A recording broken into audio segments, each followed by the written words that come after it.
A millionaire pretended to be paralyzed to test his fiancée, but it was the housekeeper who showed him what real love looked like. A wealthy young man faked paralysis to find out whether his glamorous fiancée loved him or just loved his money. But what he ended up discovering about the woman who cleaned his mansion turned his whole life upside down. Caleb Drummond, 32, woke up in his luxury home in Beverly Hills with a knot in his stomach. His fiancée, Letitia, stood there wrapped in a silk robe, already complaining before the day had even started. "Baby, the ring I picked out costs $220,000. You still haven't even told me if you like it." Caleb sighed. 3 years of engagement, and all she ever talked about was money, designer labels, and extravagant wedding plans. At that moment, Marina, the housekeeper who had worked there for 5 years, stepped quietly into the room carrying breakfast. Letitia rolled her eyes immediately and let her cruelty show. "For heaven's sake, Marina, change these sheets today and stop interrupting our conversation." Caleb cut in right away. "Don't talk to her like that. She's just doing her job." Letitia shrugged like it meant nothing. That was the moment Caleb's doubt became certainty. He needed to know who was really by his side. If you have ever suspected someone was only with you for what you could give them, then you already understand why he did what came next. Caleb's plan was pure madness. He called his best friend, a doctor, and together they staged the whole thing.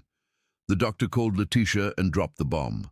Caleb had suffered a serious accident at the gym and temporarily lost the use of his legs. For the next 2 weeks, he would need round-the-clock care. Letitia arrived at the hospital, putting on an Oscar-worthy performance, crying without shedding a single real tear.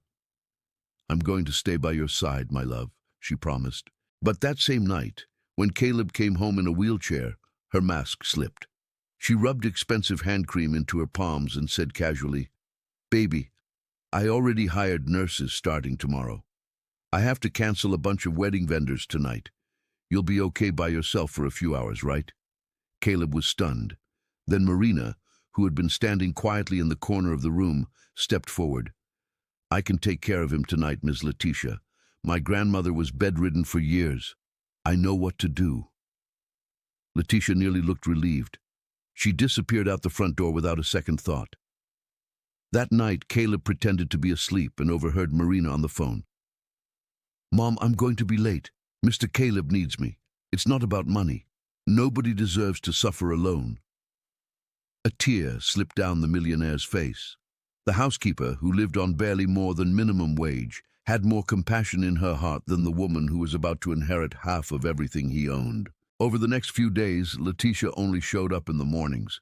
She complained about the smell of medicine, drank her coffee, and then vanished off to the mall, the spa, or lunch with her friends. At one point, she even suggested flying Caleb to a luxury rehab center in Aspen, mostly so she would not have to deal with him at home. But Marina was different. Marina knew exactly how much sugar he liked in his coffee. She folded his newspaper open to the right page.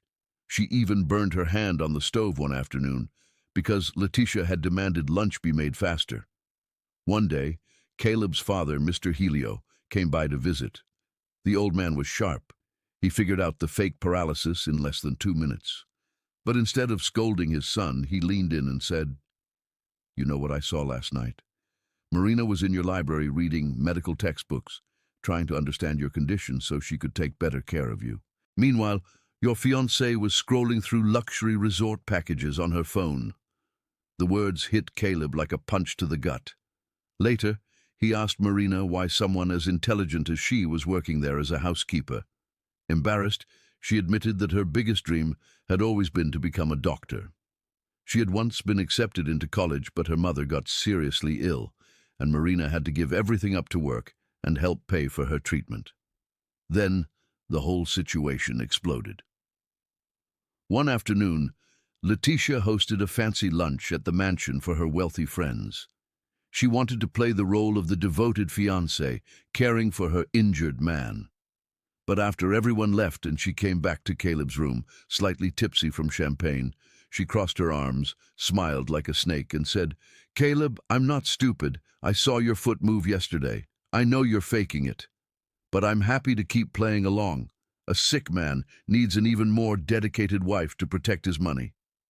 Caleb froze. She knew the truth, and she was using it to manipulate him. That same night, he caught her in another lie. Letitia had claimed she was at the spa, but she had actually gone out to dinner with his biggest business rival. The confrontation exploded in the kitchen.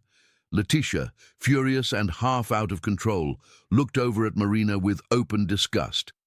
"You really think you're going to replace me with this little maid? You can have your fun with her, Caleb, but men like you marry women on my level." That was when Caleb stood up from the wheelchair. Strong, steady, completely healed. Letitia's eyes went wide. "Your level, Letitia," he said coldly, "is shallow and rotten. My accident was fake, but your cruelty is completely real. Marina has more dignity in one fingernail than you have in your entire family tree. It's over. Take your designer bags and get out of my house." Letitia left humiliated, her heels slamming across the marble floor. Caleb turned to Marina. She was standing there with her head down, already preparing herself to pick up the broom and quietly disappear. "Marina," he said, his voice shaking, "you're not going to work here as a housekeeper anymore.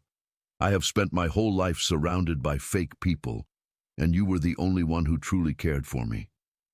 He pulled an envelope from his pocket and placed it on the table. "This is not charity. It's an investment.